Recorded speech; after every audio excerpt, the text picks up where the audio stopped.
to you. Make a wish, her dad said, and a colorful rainbow appeared overhead.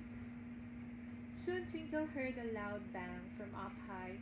Showers of fireworks lit up the sky. Flicker the dragon had put on a show. With 3 minutes to bedtime, the world seemed to glow. Packed up at last, it was time for a story.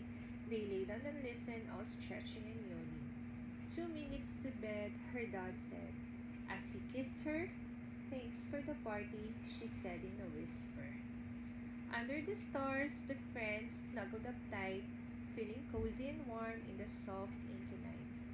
1 minute, said Dad, and it's my bedtime soon.